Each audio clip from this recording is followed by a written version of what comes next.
अफगानिस्तान का मशहूर आज पंजशीर। आज पंजशीर के एक इलाके में रशिया मूल की निवासी पत्रकार सोफिया को कुछ तालिबानी मिलकर अगवा कर लेते हैं। अगवा करने के बाद वो सोफिया के हाथ पैर बांधकर सोफिया को एक टेंट में लाकर डाल देते हैं। सोफिया का गुनाह इतना था कि उसने तालिबानियों के खिलाफ गलत रिपोर्टिंग की थी, जिससे तालिबानी बहुत नाराज थे। अब सोफिया के हाथ पैर बांधकर उसे एक टेंट में रखा गया था। देखते ही देखते रात हो जाती है।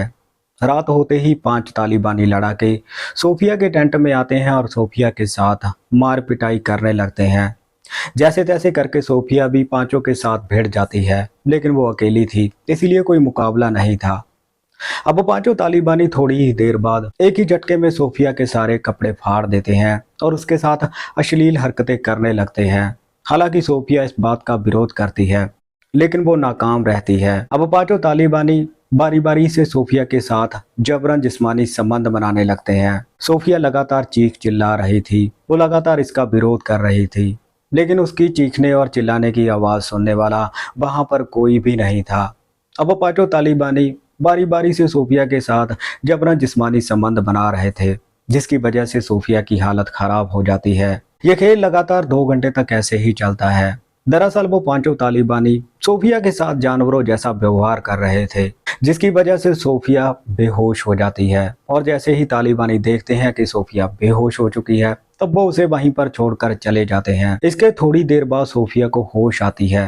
होश आने पर सोफिया जोर जोर से चीखने चिल्लाने लगती है, लेकिन वहां पे उसकी आवाज सुनने वाला कोई भी नहीं था। दोस्तों, ये सच्ची घटना अफगानिस्तान के मशहूर राज्य पंजशीर की है, जहां पे रशियन मूल के निवासी पत्रकार सोफिया को कुछ तालिबानी मिलकर अगवा कर लेते हैं, क्योंकि सोफिया ने तालिबानियों के खिलाफ गलत रिपोर्टिंग की थी, जिससे नाराज होकर तालिबानी सोफिया को अगवा कर लेते हैं। और अगवा करने के बाद वो पूरे 3 महीने तक सोफिया का जबरन शारीरिक शोषण करते रहते हैं। और अंत में जब इस घटना का खुलासा होता है, तो इसे सुनकर हर किसी के होश उड़ जाते हैं।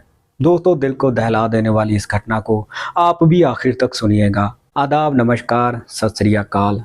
दोस्तों, बहुत बहुत स्वागत है आपका CHD क्राइम सफ़र के एक नए एपिसोड में।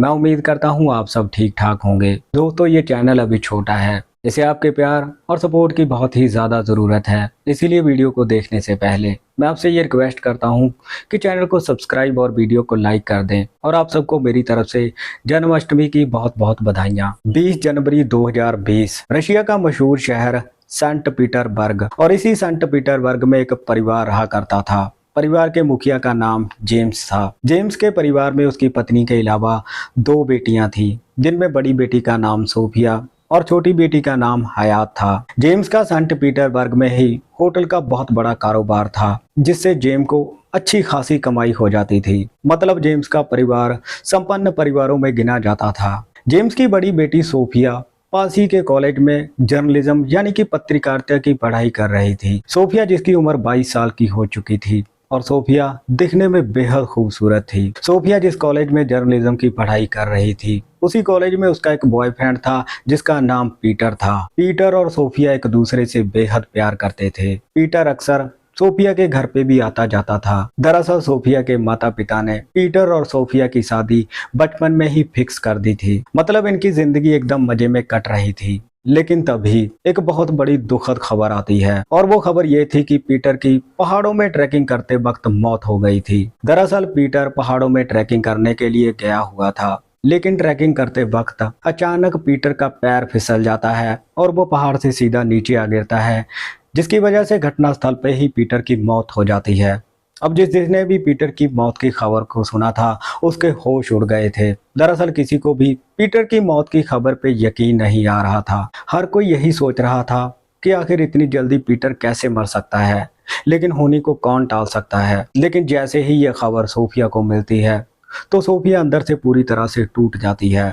पीटर की मौत का सुन के सोफिया का रो रो कर बुरा हाल हो चुका था। दरअसल सोफिया को पीटर की मौत से इतना धक्का लगा था कि उसने अपने आप को एक कमरे में बंद कर लिया था। पूरे 3 महीने तक सोफिया उस कमरे में अपने आप को बंद करके रखती है। लेकिन जैसे जैसे वक्त आगे बढ़ता है, तो सोफिया भी इस बात को भूलने की कोशिश करती है। अब सोफिया फिर से खड़ी होती है और अपनी जर्नलिज्म की क्लासें ज्वाइन करने लगती है। 20 दिसंबर 2021 को सोफिया की जर्नलिज्म की पढ़ाई पूरी हो जाती है। यानी कि अब सोफिया ने जर्नलिज्म का कोर्स पूरा कर लिया था और अब जर्नलिज्म का कोर्स पूरा करने के बाद सोफिया के न्यूज़ चैनल में पत्रकारी के काम पर लग जाती है।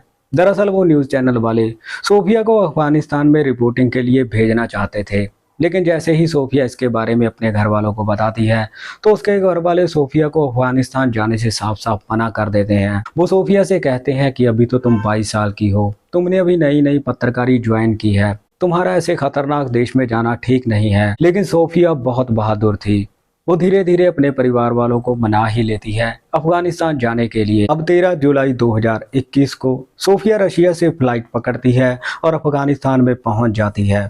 अफगानिस्तान में पहुंच के सोफिया सबसे पहले अफगानिस्तान की राजधानी काबुल में जाती है। काबुल में जाकर सोफिया एक होटल में कमरा बुक कर लेती है। अब जैसे ही अगली सुबह निकलती है तो सोफिया भी अपने कैमरे के साथ होटल के कमरे से बाहर निकलती है और अपने काम पर लग जाती है। काबुल में रहते हुए सोफिया ने अफगानिस्तान के बारे में काफी जानकारी इकट्ठी की थी। अब पूरा एक हफ्ता काबुल में रहने के बाद सोफिया टैक्सी पकड़ती है और पंजशीर के लिए निकल जाती है, क्योंकि सोफिया का मेन काम था पंजशीर में जाकर वहां के तालिबानी लड़ाकों के बारे में रिपोर्टिंग करना। अब सोफिया पंजशीर में पहुंचकर एक होटल में कमरा ले लेती है। अब पहले तो सोफिया होटल के कमरे में आराम करती है, लेकिन जैसे ही अगली सुबह निकलती है तो सोफिया पंजशीर के कबायली इलाकों में चली जाती है रिपोर्टिंग करने के लिए। रिपोर्टिंग करते करते सोफिया को शाम हो चुकी थी। तभी तालिबानियों का एक दल सोफिया के पास आता है और जैसे ही वो तालिबानी देखते हैं कि सोफिया उनके खिलाफ गलत रिपोर्टिंग कर रही है, तब वो तालिबानियों का दल सोफिया को अगवा कर लेता है। उन्हें लग रहा था कि सोफिया उनके खिलाफ रिपोर्टिंग कर रही है। अब सोफिया को अगवा करने के बाद वो तालिबानी सोफिया के हाथ पैर बांधकर उसे एक टेंट में ले जाकर डाल देते हैं। देखते ही देखते रात हो जाती है। रात होते ही 5 तालिबानी लड़ाके सोफिया के टेंट में आते हैं और सोफिया से पूछताछ करने लगते हैं। सोफिया उनके हर एक सवाल का जवाब दे रही थी, लेकिन 5 तालिबानी बहुत गुस्से में थे। अब 5 तालिबानी पहले तो सोफिया की मार पिटाई करते हैं और इसके बाद एक ही झटके में सोफिया के सारे कपड़े फाड़ देते हैं। हालांकि सोफिया इस बात का विरोध करती है, लेकिन वो नाकाम रहती है, क्योंकि वो अकेली थी और तालिबानी 5 थे। अब 5 तालिबानी पहले तो सोफिया के साथ अश्लील हरकतें करते हैं और इसके थोड़ी देर बाद ही वो बारी बारी से सोफिया के साथ जिस्मानी संबंध बनाने लगते हैं। सोफिया लगातार चीख चिल्ला रही थी, लेकिन उसकी आवाज सुनने वाला वहां पर कोई भी नहीं था। 5 तालिबानी बारी बारी से सोफिया के साथ जिस्मानी संबंध बनाने में लगे हुए थे, जिसकी वजह से सोफिया की हालत बहुत ज़्यादा ख़राब हो जाती है। लेकिन तालिबानियों पर इस बात का कोई असर नहीं था। वो तो बस लगातार सोफिया के साथ अपनी हवस मिटाने में लगे हुए थे। ये खेल लगातार 2 घंटे तक ऐसे ही चलता है। इसके बाद सोफिया संबंध बनाने की वजह से बेहोश हो जाती है और इसके बाद तालिबानी सोफिया को वहीं पर छोड़कर वहां से चले जाते हैं। अब अगली सुबह होती है। सुबह होते ही एक तालिबानी सोफिया के पास आता है। वो तालिबानी सोफिया को कुछ खाने के लिए देता है और कपड़े देता है। सोफिया खाना खाती है, कपड़े पहनती है और फिर से वहीं पर लेट जाती है, क्योंकि सोफिया का वहां से निकलना मुश्किल ही नहीं बल्कि नामुमकिन था। सोफिया को अपनी मौत साफ साफ नजर आने लगी थी, लेकिन अब सोफिया पर अत्याचार रुकने वाला नहीं था। अब जैसे ही रात होती है तो 4 तालिबानी और सोफिया के पास आते हैं और सोफिया के साथ जबरन शारीरिक संबंध बनाते हैं। वो चारों तालिबानी बारी बारी से सोफिया के साथ जिस्मानी संबंध बनाते हैं और इसके बाद वो सोफिया को वहीं पर छोड़कर वहां से चले जाते हैं। वक्त लगातार ऐसे ही आगे बढ़ रहा था। तभी एक दिन एक बूढ़ा तालिबानी सोफिया के पास आता है और सोफिया को कुछ खाने के लिए देता है। सोफिया वो खा लेती है। इसके बाद वो बूढ़ा तालिबानी सोफिया से कहता है कि अगर तुम मेरे साथ शादी कर लोगी तो मैं तुम्हें यहाँ से बचा लूंगा। लेकिन सोफिया उसकी बात सुनकर उसके साथ शादी करने से उसे साफ साफ इनकार कर देती है। सोफिया उससे कहती है कि बेशक उसकी मौत हो जाए, लेकिन वो किसी तालिबानी के साथ कभी भी शादी नहीं करेगी। ये बात सुनकर उस बूढ़े तालिबानी को गुस्सा आ जाता है और गुस्से में आकर वो जबरन सोफिया के साथ जिस्मानी संबंध बनाने लगता है। लेकिन सोफिया क्या कर सकती थी? सोफिया लाचार थी, वो मजबूर थी। वो बूढ़ा तालिबानी जब तक उसका मन करता है तब तक सोफिया के साथ संबंध बनाता है और इसके बाद वो वहां से चला जाता है। अब इस घटना को 15 दिन बीत चुके थे। सोफिया दर्द में ही टेंट में पड़ी रहती थी। लेकिन इसी बीच में एक दिन रात के समय सोफिया देखती है कि उसके पास कोई भी नहीं था, यानी कि अब सोफिया के पास मौका था वहां से भागने का।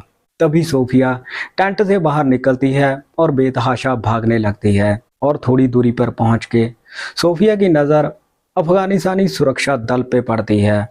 सोफिया सुरक्षा दल को देखकर हेल्प हेल्प चिल्लाने लगती है। तभी वो सुरक्षा दल सोफिया के पास आता है और उसे अपने कब्जे में ले लेता है। इसके बाद वो सोफिया को काबुल के एक हॉस्पिटल में ले जाकर भर्ती करवा देते हैं ताकि सोफिया का इलाज हो सके। दरअसल सोफिया की हालत बहुत ज़्यादा ख़राब हो चुकी थी। अब 15 दिनों तक उसी हॉस्पिटल में सोफिया का इलाज चलता है।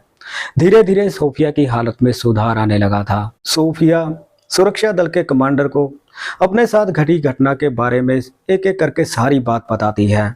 ये बात सुनकर उनके भी होश उड़ जाते हैं, लेकिन वो क्या कर सकते थे। अब 15 दिन हॉस्पिटल में इलाज चलने के बाद जब सोफिया पूरी तरह से ठीक हो जाती है, तब अफगानिस्तानी सरकार सोफिया को वहां से रशिया उसके घर वापस भेज देती है। फिलहाल सोफिया अपने माता पिता के साथ अपनी आगे की जिंदगी काट रही है, लेकिन जब भी उसे खौफनाक यादें याद आती हैं तो उसके रोंगटे खड़े हो जाते हैं। सो दोस्तों, ये थी आज की घटना। इस घटना को हमने सोशल मीडिया प्लेटफॉर्म से उठाया है। इस घटना के सत्य होने की पुष्टि हम बिल्कुल भी नहीं करते। बाकी इस घटना के बारे में आपकी क्या राय है, आप अपनी राय कमेंट सेक्शन में ज़रूर रखिएगा। इस घटनाक्रम को सुनाने का मकसद किसी को परेशान करना या दुखी करना नहीं था। सो मिलते हैं किसी और घटना में। तब तक आप अपना ख्याल रखिए, सतर्क रहिए। जय हिंद।